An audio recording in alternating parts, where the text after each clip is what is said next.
Guys, आप अपनी गाड़ी में पेट्रोल या डीजल कब भरवाते हैं? अगर आप अपनी गाड़ी में पेट्रोल या डीजल दोपहर में भरवा रहे हैं तो आपको पैसों का नुकसान हो रहा है। कैसे? चलिए जानते हैं। देखिए, गर्मियों के दिनों में जैसे जैसे दिन चढ़ने लगता है वैसे वैसे टेम्परेचर बढ़ने लगता है, जिसकी वजह से फ्यूल एक्सपेंड होने लगता है और उसकी डेंसिटी घटने लगती है, जिसकी वजह से वॉल्यूम बढ़ने लगता है। इसका मतलब सीधा सीधा ये है कि आप जितने पैसे पे कर रहे हो उससे कम ही फ्यूल आपको मिल रहा है। पर इसमें पेट्रोल पंप के मालिक की कोई गलती नहीं है। ले दे के बात सिर्फ इतनी है कि अगर आपको पेट्रोल या डीजल भरवाना है तो आपको सुबह सुबह जल्दी या फिर देर रात को भरवाना चाहिए, आपको पूरा फ्यूल मिलेगा। गाइस, ये जानकारी आपको कैसी लगी कमेंट सेक्शन में जरूर लिखिएगा। सामने वाले के हाव भाव को समझना भी पर्सनालिटी डेवलपमेंट का एक पार्ट होता है। कैसे? चलिए उसे दो एग्जांपल से समझते हैं। नंबर 1, अगर कोई व्यक्ति आपसे कुछ छुपा रहा हो या फिर झूठ बोलने की कोशिश कर रहा हो तो उस चीज के बारे में बार बार उससे जिक्र ना करें। इनफैक्ट इसका एक दूसरा तरीका भी है। आप उसकी आंखों में देखिए।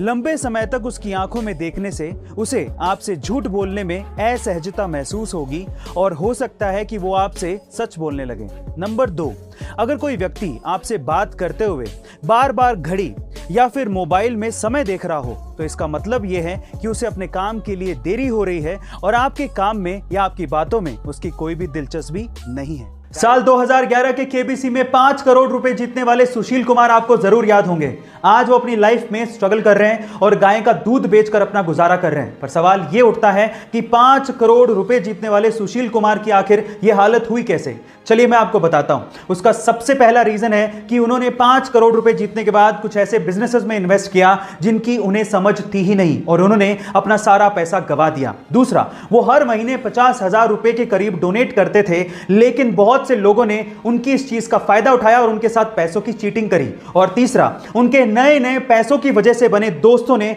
उन्हें बुरी आदतों में ढकेल दिया और इस वजह से उनकी यह हालत हुई। इसलिए कहते हैं कि पैसा कमाने से ज्यादा पैसा संभालने में दिमाग लगता है। गाइस, अगर आपको हिचकी बहुत ज्यादा आती है या फिर अगर आपको भूख नहीं लगती या फिर सोते समय आप खराटे बहुत ज्यादा मारते हो, इन समस्याओं को दूर करने के कुछ घरेलू इलाज हैं। जरा ध्यान से सुनिएगा।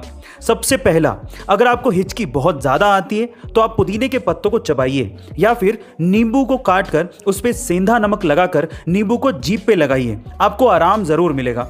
दूसरा, अगर आपको भूख नहीं लगती तो आप गर्म पानी में काला नमक और नींबू मिलाकर पीजिए, आपको भूख लगना शुरू हो जाएगी। और तीसरा, अगर आप सोते टाइम खराटे बहुत ज्यादा मारते हैं जिससे आप भी परेशान हैं और आपके आसपास वाले भी परेशान हैं, तो इन दैट केस आप इलायची को गर्म पानी के साथ लीजिए, जिससे आपको खराटे मारने की समस्या दूर हो जाएगी और आपको गहरी नींद भी आएगी। गाइस, आपको ये घरेलू नुस्खे कैसे लगे कमेंट सेक्शन में जरूर लिखिएगा और ऐसे अमेजिंग वीडियोस के लिए शेयर, सब्सक्राइब एंड लाइक। मिलते हैं अगली वीडियो में। Thank you.